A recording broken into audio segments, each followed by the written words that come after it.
everybody. Welcome to Iran, the Untold Story podcast, where I'm joined today by Senator Robert Torricelli. Senator Torricelli has had a most distinguished career in both the fields of law and politics. A US Senator, a US Attorney, he has served as a member of the House of Representatives from 1983 to 1997 and as a US Senator from the Garden State of New Jersey from 1997 to 2003. Senator Torricelli, I'm delighted that you could join me. Thank you so much for being on. Thank you for having me. I'm honored. Senator Torricelli, in your celebrated career and decades of public service, you've no doubt been apprised of a great many causes over the years. I wondered if we could perhaps start off by finding out what first piqued your interest in Iranian politics and specifically the plight of the Iranian people. Well, as a young man, when you join the Congress, I'm sure much like the British Parliament or the Bundestag or other legislative bodies, to be effective, it's important to have focus. You decide that you want your career to be about the law or military preparedness or diplomacy. In my case, very much human rights was a part of what I wanted to do. And my focus wasn't simply Iran. It was looking at despotic regimes around the world and trying in some way to make a difference. At the time, as a young man, Marcos was the ruler of the Philippines, and the country was suffering under terrible oppression. Taiwan and Korea were not yet democracies, and it looked impossible to do. South Africa was in the midst of apartheid. And then, of course, special to my generation was the loss of Iran to despotism and the religious dictatorship. So I decided early on that my career would be about human rights and would be each of these countries. And I'm very proud that during my service in Congress, I hope in some part to the work of my colleagues and I, the Philippines, Taiwan, Korea, all became free. And so did South Africa. One remains. There's one target left, which I consider the work of my generation around the world, and that's to free Iran. And Senator, you've stated before that your first introduction to the MEK was some 35 years ago when you were indeed a congressman. I wonder whether you could remember your first encounter with members and supporters, and specifically what that first introduction was like. I actually remember it very well, and I told this story to an MEK rally not long ago because I think it is so remarkable over the span of a generation. As a young House member on the Foreign Relations Committee, there were several young people who would come by my office all the time, bringing news clippings and updates on the situation in Iran. And I got to know them very well personally without knowing what the MEK was. I just knew them and became fond of them and became reliant upon them for information. Then over time, they started to organize, and I would go out to Maryland, to Virginia, and we would meet in people's basements and living rooms, 5, 10, 15 people at a time, to talk about how the revolution had been stolen and the oppression going on and what was happening to a new generation of Iranians. I told this story last year at a rally where several former members of the Senate and Vice President Pence spoke. And I said, I'm all glad you're here, but I want you to know there was a time when there weren't 3,000 people in a room. There wasn't the Vice President of the United States, the former Secretary of State, all these members of the Senate. I remember when it was 10 people in a basement and me. And that's the growth of the MEK in America over all these years. So yes, I remember it very, very well. How wonderful. What a great recollection. And Senator, as someone who has stood alongside this movement and the Iranian resistance, I wondered what your experiences have been of the MEK and the NCRI, and in particular, what values you have seen in the movement that have inspired you to be such a loyal and staunch supporter. Because I've had this experience of watching the government collapse in the Philippines and the transition and Taiwan and South Korea, and of course, the mixed blessing of South Africa because of its troubles today. Uh, and then the collapse of the Soviet bloc and the Eastern Bloc. Ending a despotic regime is not enough. It's a conditioned precedent. It is critical, but it's not enough. The idea isn't simply to end dictatorship in Iran. You did that once with the Shah. It's that this time it's not stolen. You need to go from a dictatorship, oppression, poverty, to a democratic government that offers prosperity and guarantees of rights and rejoins the world community. The first step is one thing. The second is another. What has attracted me to the MEK is that it's very much a government in waiting. That if the mullahs fell tomorrow, and you had to find people who are experts in finance, experts in engineering and infrastructure, experts in diplomacy to rejoin the world community to end this hostility. If the MEK doesn't have those people, and it certainly doesn't have all of them, it has a reach around the world where it, to the best universities, reaches within Iran to find new people so there's not another generation lost. And when you look at the MEK, that depth of talent combined with the incredible focus, the willingness to make sacrifices, to never give in, to never lose, the commitment to the future of Iran, it is as great or greater than I've seen anywhere in the world. It's certainly as great as the ANC was in South Africa, as great as Solidarity was in Poland, uh, as great as or greater than Aquino was in the Philippines. It's a tremendously strong movement. And Senator, you speak of a government in waiting or a government in exile. I understand that you have met Mrs. Rajavi, the president-elect of the NCRI, Many on times. numerous occasions over the years, and have shared many a platform with her. I wondered if you could tell my listeners a little bit about your encounters with Mrs. Rajavi, what kind of a leader she is, and also why you support her 10-point plan, her roadmap for a future Iran. Well, first, it's important to know that ending a despotic regime like the regime in Tehran today, that has so willingly murdered its people and denied them all freedoms and thrown another generation into poverty, as we say in America, it's not beanbag. This isn't a game. This is a struggle that requires incredible focus and sacrifice. Mrs. Rajvi gets up every single day, putting her life on the line.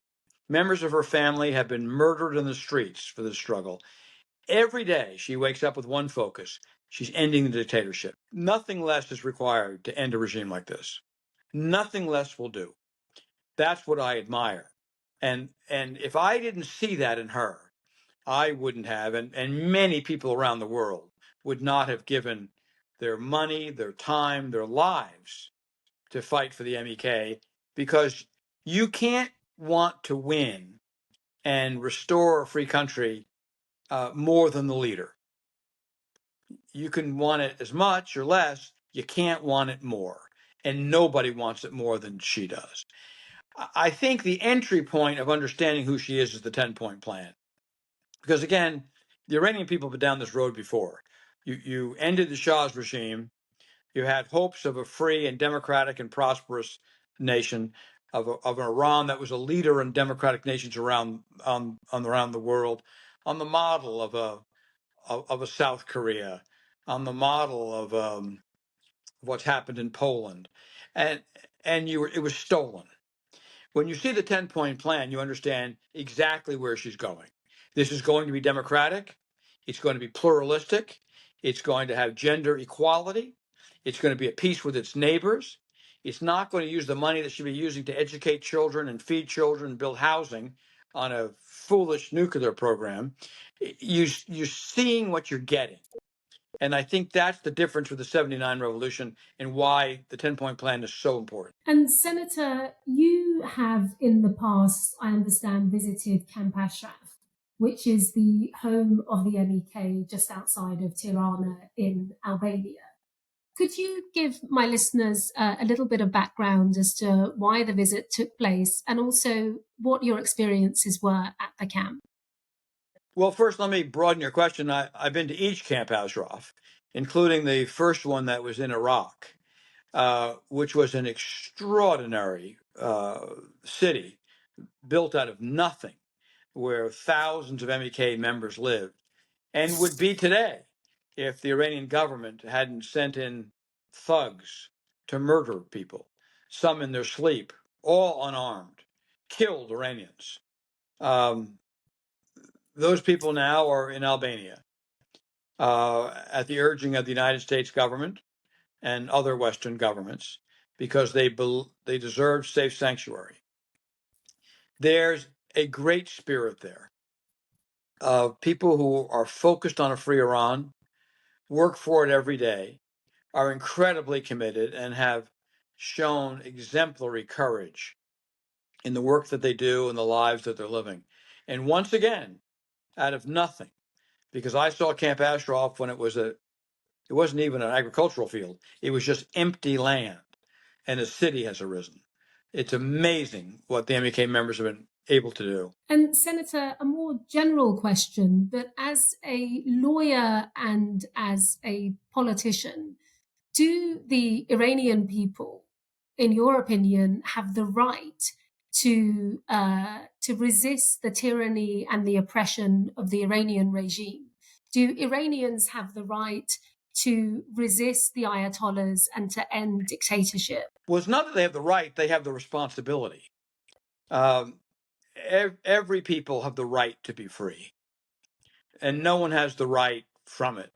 There, in our own Declaration of Independence, it makes clear that the rights of humans come from God, not from man.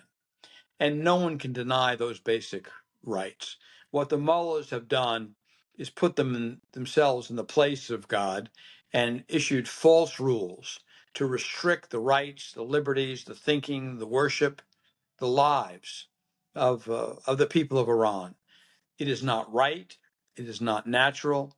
And every Iranian has a responsibility to end it. And the freedom that you speak of, I wonder what would you say to naysayers who would very much have us believe that the Iranian regime is so far entrenched that the likelihood or chance of a regime change is really slim to none? You know, I've heard that so many times. I've told this story to so many MEK members that I've bored them with it. But as a young congressman in New Jersey, I represented a district that had an enormous number of Romanians, Hungarians especially, and Poles, some Russians. And I used to go to their national days every year where they'd raise the Polish flag, the Hungarian flag, and they'd talk about a free Poland. And I remember thinking, my God, you know, the Soviets have occupied Poland for 30 years, 35 years.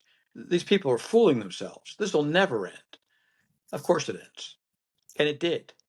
Whatever the mullahs may be, and whatever people may think they represent, the strength they have of arms or soldiers or money, whatever it is, I assure you, it is not a shadow of what the Russians had over Poland or over Hungary. It doesn't even begin. They're not nearly as strong as the dictatorship was in South Korea. Not even close. They don't represent the strength of the regime that the South Africans had over the black majority. The mullahs are nothing compared with those regimes. But one by one, it took time. You know, Poland was enslaved for 40 years in Hungary. It took time. I'm not saying it's easy. I'm not saying it happens overnight. But I am saying it's inevitable. There's not a shadow of doubt in my life. The mullahs will fall. The regime will crumble, and they'll all run like rats. How many times have we seen this act? How many times? In Asia, in Europe, around the world, how many times? The mullahs are different. The only thing that makes them different is they're not as strong. And the inevitability of the Iranian regime falling that you mentioned, to play devil's advocate, there are many who would argue that the Iranian opposition is very much fragmented. that there's no unity and that there isn't a viable alternative. Given your 30 plus years, is that consistent with your Oh, views and your experience? completely. I mean, I'll take my own country. I mean, until the moment of victory, there were people undermining George Washington for the leadership of the Continental Army. The U.S. Revolution was split 5 different ways. Uh, Up until the moment of victory in World War II, the French resistance was split in two with 2 different leaders. This is not only is it not unusual, this is the rule. There's a lot at stake.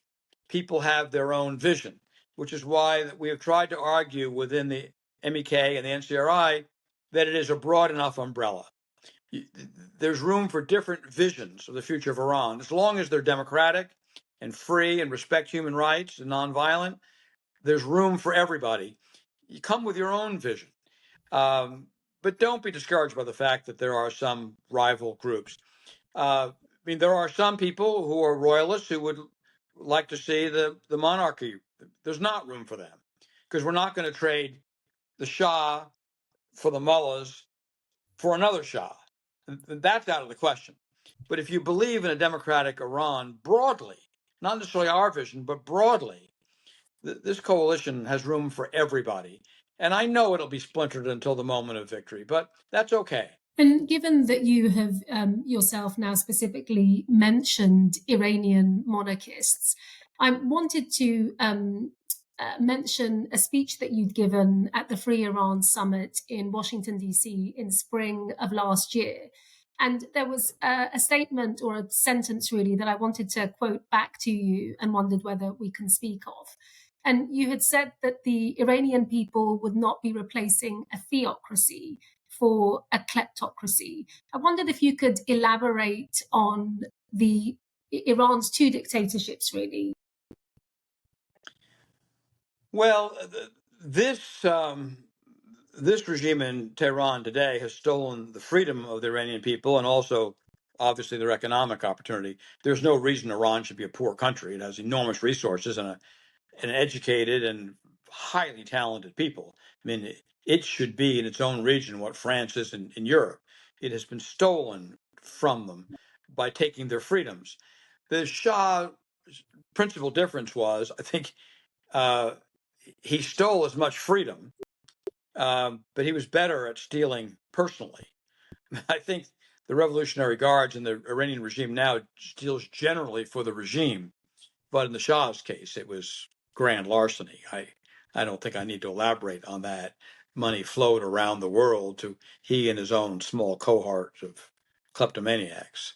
And there's a fair number of them, unfortunately, living in the United States. And given the Iranian people have now fought against 2 successive dictatorships, a monarchical dictatorship and the dictatorship of the Ayatollahs, I wondered, given all of your endeavors during the course of several decades to free Iran, what does a free and a democratic Iran look like to you?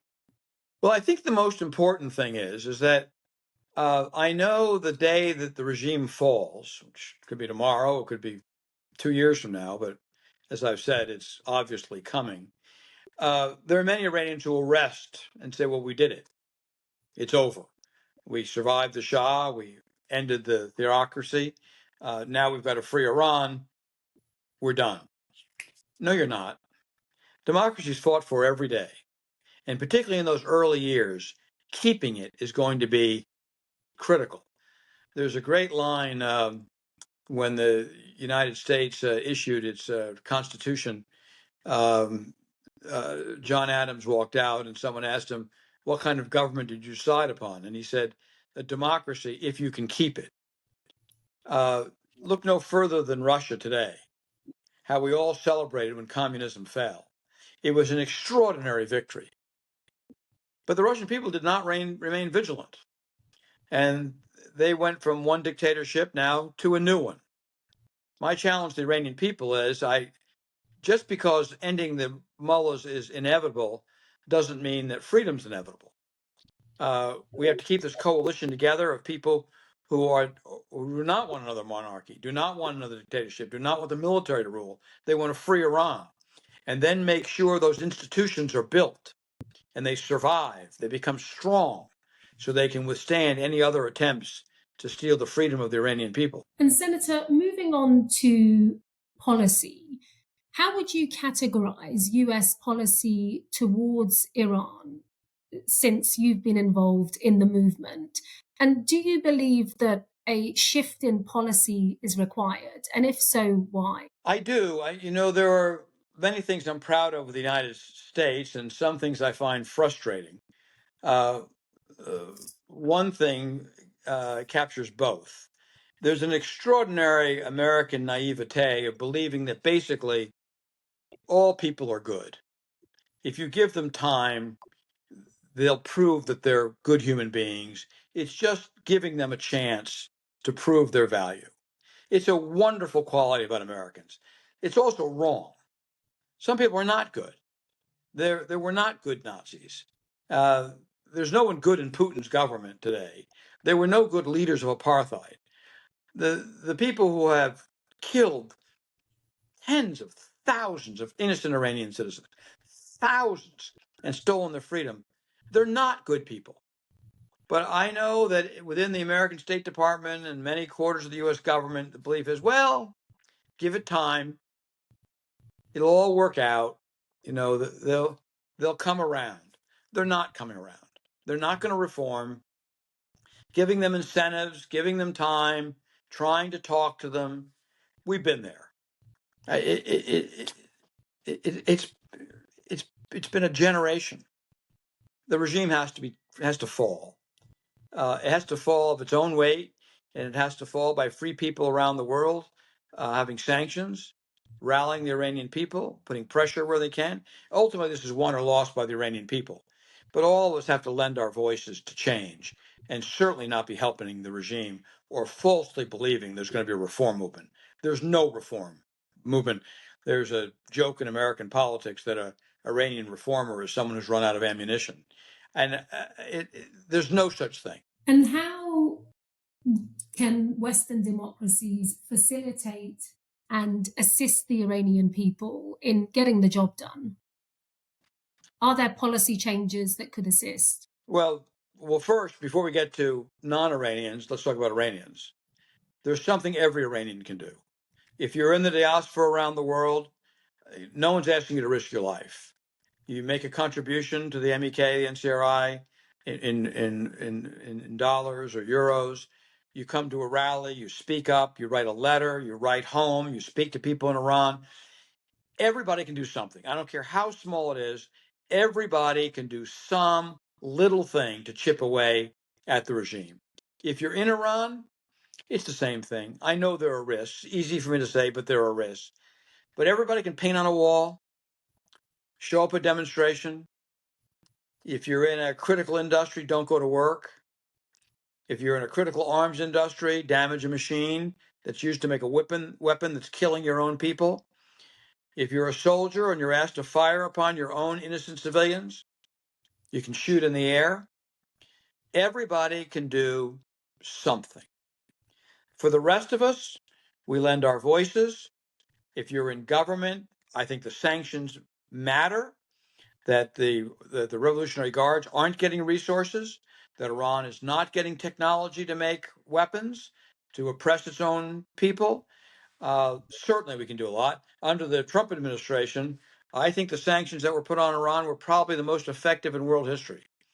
And whether Joe Biden or Donald Trump wins, I hope we return to them. And Senator, you mentioned bad people. The Iranian president, as you know, died in a helicopter crash on the 19th of May, which has resulted in a snap election, which will take place, I understand, on the 28th of June. What does Ebrahim Raisi's death mean for Iran and also for the wider world? Well, I don't usually take delight in the death of anyone, let me say, and I wouldn't wish a helicopter crash or a plane crash on anybody. But I have to think for the thousands of mothers, fathers, sisters, brothers, wives, and husbands whose innocent family members were condemned to death for no reason by Raisi and his kangaroo court. There has to be a feeling of divine justice. I'll leave it at that. For them, I'm happy that there was some justice. I would wish it on no one, but for those people who have suffered these many decades, I suspect their prayers are a little different, that there was justice. For new elections, a new Iranian government, does it matter? It's the same theocracy, the same oppression of women, the same denial of basic rights, the same economic destruction, the same poverty, the same loss of opportunity for children. There's the same conflict with the world of an outlaw government. Does it matter? What matters is regime change. And Senator, I wondered if I may discuss with you the demonization campaigns and the misinformation and disinformation that the NCRI and the MEK are often subjected to. I wondered whether during the course of your decades of support for the Iranian resistance movement, whether you've been apprised of the misinformation campaigns and also where you believe that this emanates from. Well, it's different for me because I know Ram Rajavi, and I read these things about what's happening in Ashraf. I read these things about her. I read things about the activities of the MEK, people in diaspora or people who are in Ashraf. The problem with giving me that propaganda is I know all of them, and I've seen all of them. People in Ashraf are living good lives. They're dedicated to their work.